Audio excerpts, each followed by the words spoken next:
So, how does art express the form of human feeling?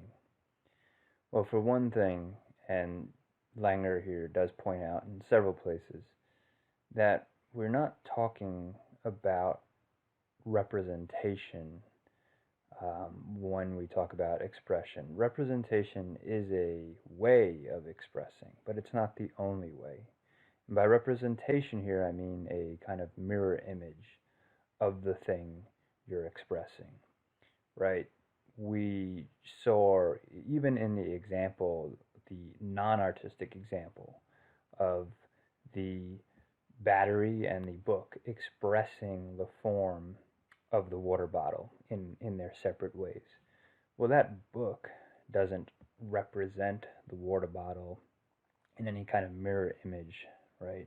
There's not a kind of um, reflection there as you have when you walk up to a mirror and your image is reflected back at you. So, yes, that is an expression of your image. It is maybe a realistic representation of your image, but that is not the only way in which expression can take place. I mean, just think about how, for instance, you express a thought to someone, right? You might say, well, I'm feeling kind of tired today, or I'm feeling, a little out of it, or I'm feeling quite good. Like you are expressing something that's happening, but you're not giving it a mirror image. So when we look at art, and when we engage in art, and when we read poetry, and when we listen to music, um, we're not looking always for a mirror image representation of the feeling, Langer would say. The expression of the feeling can come out differently and often does. And so here we have this Jackson Pollock, which you might consider an expression of, if we are going with Langer here, the forms of human feeling. And we'll come back to that in just a second here. But I want to first turn to the Herbert poem that we started out with in the last video and just look at a segment of it. Um, Here we have a few stanzas pulled out. It reads, and just to say, I love, I run around like mad, picking up handfuls of birds, and my tenderness, which after all is not made of water, asks the water for a face, and anger, different from fire, borrows from it a loquacious tongue. So is blurred, so is blurred in me what white-haired gentleman separated once and for all, and said, this is the subject, and this is the object. If we recall from the video before this one, I mentioned how Herbert is doing something here with the language, that he's using language to address its own limitations while also attempting to break free of those limitations, to express something beyond what regular, ordinary, discursive language might be able to express. So he's using poetic language, metaphor, figures, images here to create something that bends and breaks the very way in which we typically talk in order to get at something, right? In order to capture something that is going on within him that can't be put down in our ordinary ways of talking and speaking. So he says, and just to say, right, I love, well, that being somehow equivalent to running around like mad picking up handfuls of birds, and to talk about your tenderness, which he says is not made of water, but asks the water, right? There's a metaphor there. The tenderness is asking the water for a face, right? And here we have this this image maybe of your face reflected in the water and how fragile that is, how that can be broken up very easily, how tender it is. And anger, though different from fire, borrows from it, right? Another metaphor here of anger actually borrowing a tongue, right? And we talk about the tongues of fires kind of snapping. So he's beginning to then blur the feeling and the way of expressing that feeling, even though he's at the same time pointing to that tension of how the symbol we use to express our feelings is itself um, limited in the ordinary ways of speaking. So he's trying to kind of bring together that symbol and that feeling so closely together, blurring the language with the feeling, the symbol with the feeling, to really convey what the feeling is. So is blurred in me. What white-haired gentlemen separated once and for all, those white-haired gentlemen, right? The tradition, right? The authorities, the experts, the grammarians, right? Who have broken apart language and said, this is how you ought to speak, and this is what a proper sentence is, right? And the way language carves up, the subject and the object, and the way we think about, for instance, ourselves as subjects, the experiencer, and the object, the thing being experienced, merging those together in such a way here that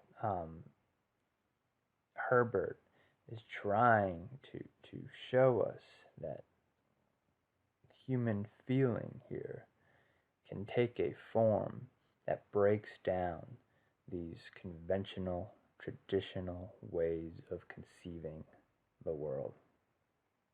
True to how you're feeling, but pushing beyond the normal ways of expressing those feelings.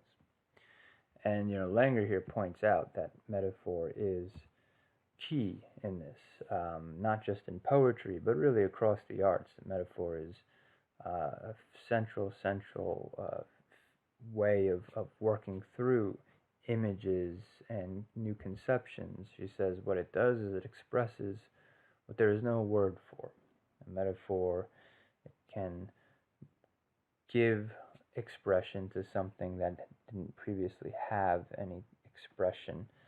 In fact, there's a philosopher by the name of Giambattista Vico in the early 1700s who said something, actually it was late 1600s, I believe, who said something along these lines, that poetry really springs from a poverty of words. Like, you don't have the words to say, so you end up putting together new words, or you put together the old words to create new words, new ways of expressing yourself. Langer says, metaphor, artistic expression, formulates a new conception for our direct imaginative grasp. So we give form to a new way of grasping and understanding ourselves. So in metaphor here, we bend and break the ordinary forms of language to reconstruct the conception of things, the relations between things, including the subject and object relation, as we find here, for instance, with Herbert's poem. The relation between the person feeling and what is felt, the experiencer, and what is experienced. And so, a couple of ways we might put this breaking down of the subject and the object relation too is that what art does, and Langer will talk about this, is objectify the inner life, that it projects outwardly into certain materials, whether it be stone for sculpture or clay for sculpture, whether it be paint for the painter, whether it be words for for poetry or for novel writing, whether it be musical sounds for music, whatever the case may be. Um, there's a projection of that subjective experience outwardly to find form in these means. And there's also, in turn, a subjectification of the outer, of taking things that you find and perceive in the world, whether it be in the social kinds of situations you find yourself in, the personal situations with others, the experience with nature, and subjectifying those, giving those human feeling. So we'll talk more too a little bit about subjectification a little bit later.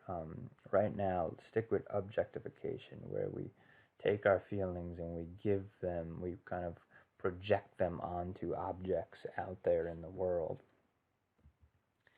She says on page 11, as soon as the natural forms of subjective experience are abstracted to the point of symbolic presentation, so as soon as we project our feelings, the human feeling, onto something, some means, whether it be film, whether it be, again, music, whether it be poetry, of symbolic presentation, we can use those forms to imagine feeling and understand its nature. Self-knowledge, insight into all phases of life and mind springs from artistic imagination.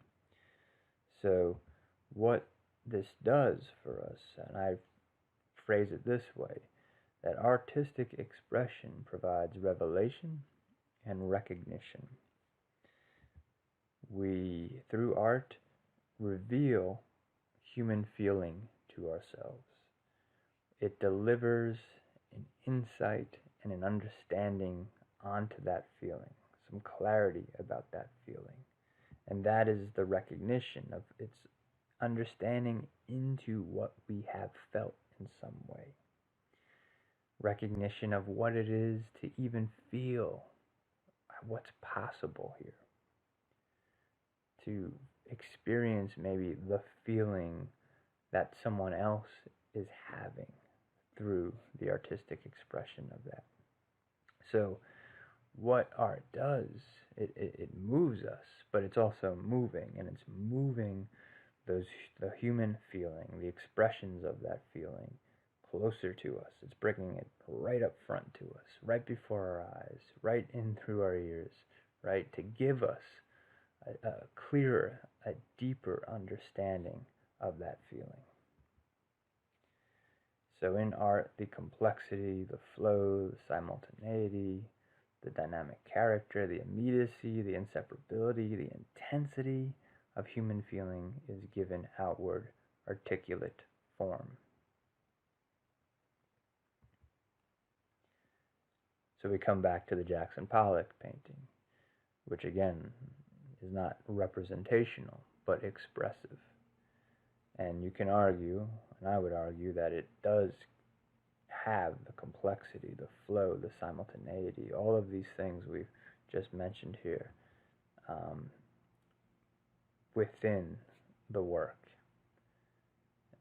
And while there may be a sense of spontaneity and even chaos at some junctures here, there's a balance, there's a rhythm, there's a form.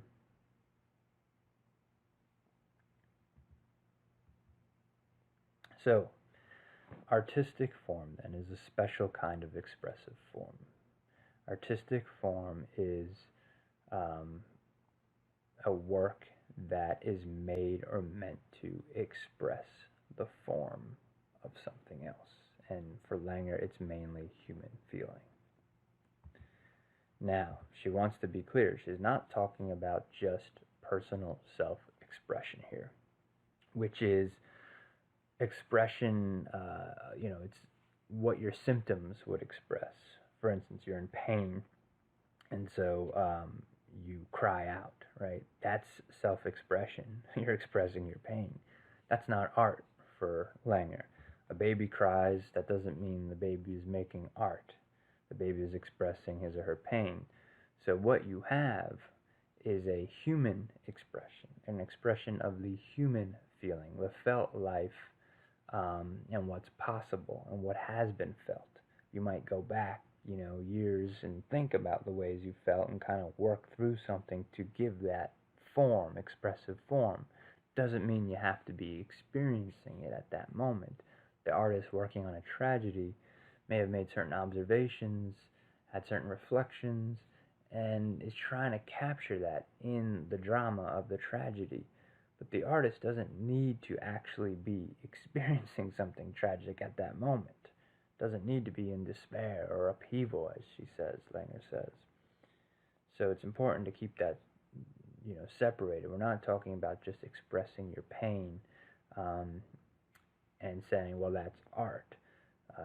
Langer is saying you're aiming at something that taps into human feeling just beyond your own personal feeling. As I mentioned, art then objectifies the subjective realm, projects the human experience, human feeling, outwardly into an object, a material, again, film, words, painting, and so on and so forth. Artistic form is congruent with forms of inward life. So the forms of inward life, remember, the sensuous, the mental, the emotional, all of those ways we talked about how human feeling can be in its variety and its diversity and its complexity. The form of an artwork must be congruent with that inner life. And in the work that I said was optional, which the work that's called Living Form, it's up on Canvas. You can read it. It's recommended, but you don't need to read it. She really unpacks this, though, there. She says, a work is alive, the artwork is alive when it's dynamic, so it captures the changes and the motions within our lives, the growth and decay. It's organic in that all the parts or elements of the work are interdependent, they interrelate with one another. And there's a unity to the artwork, a wholeness to the artwork, which is held together by these rhythmic patterns. And she has a way of defining what she means by rhythm. It's not particularly what we might think of in terms of musical rhythm, although musical rhythm is a special kind of rhythmic pattern. And she argues there's a rhythm to just human living, right? The beat of your walking, the beat of your heart. You are a rhythmic species, and you are rhythmic. Your existence is rhythmic. The way in which you rise in the day and retire at night, all of these rhythms that make up your day, your life, are found in the artwork itself, expressed in the artwork itself. And the artwork is not abstractable from, the art form, the artistic form is not abstractable from the artwork. So this is what I was saying earlier here, that you cannot, the artistic form is thought of, an artwork is thought of as being expressive. That's the way it's regarded, that's the way it's treated, that's the way it's approached.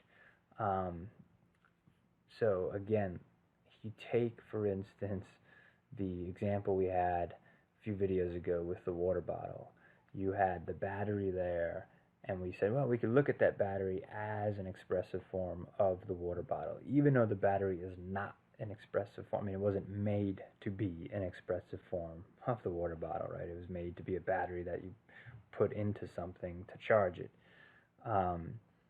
You don't have, so you're able to abstract away the form, expressive form of the battery, in this case, of the water bottle, from what the battery actually is, right? We were just looking at it as if it were the expressive form.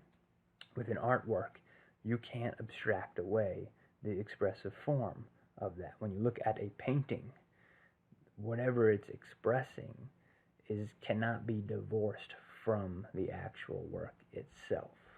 When you look at a sculpture, whatever it's expressing cannot be taken away from the work itself. That expressive form is vital to the work itself, so much so that we often appeal or speak about the work as if it has the feelings that it's expressing, right? When you say, for instance, that a tragedy is sad, or a song is sad, or the expression of the figure in that painting is joyful, um, you're attributing emotion to the work itself, right? You're getting a certain vibe from it, and it's a happy vibe, a sad vibe, whatever it may be. But you feel as if it's in the work itself. You can't take away the feeling and still have the work there itself. So the vital processes of sense and emotion, she says, inheres in the work. The music sounds as the feelings feel. And so, over 2,000 years ago or so, people have been gathering around and participating and experiencing tragedies, ancient Greek tragedies, comedies, coming together to see a bit of their own lives, their own pains, their own joys, their own folly played out on stage before them. And we continue to do it now, right? This is that was a theater in ancient, in Sicily, which was back in the day ancient Greece, and this here is a theater in New York, in the Public Theater in Central Park, and we continue to go to the theater, and we continue to see a bit of ourselves played out on stage, right, and take in the joys and the sorrows unfolding there. So what is the cultural importance of art for Langner? And I think we've already put a lot of these pieces together as we've gone through here, but quickly, she says it gives form to collective feeling, to a, community of experiencers, or to a collective of some sort, not just the individual, to maybe a people, to a time even. It projects the form of this feeling outwardly so that we can see these shared experiences, these shared emotions, as well as the diversity of those experiences and those feelings. It then allows us to deepen our understanding of the reality of these experiences, to acknowledge and recognize the, and validate and really come to grips with the kind of feeling that collectively we share, and that that sometimes we don't share, but now that we become aware of the feeling across a collective, it can then help us educate ourselves about our feelings, to get more in tune with the nuances, the subtleties, the complexities of what a human being is, and how a human being wrestles with his or her own condition. And it ultimately transforms our vision of the world. So this is what I was talking about earlier, the subjectification of the outer to enrich our perception of it. So what we do also is look at the natural world, for instance. She says here, the result is an impregnation of ordinary reality with the significance of created form.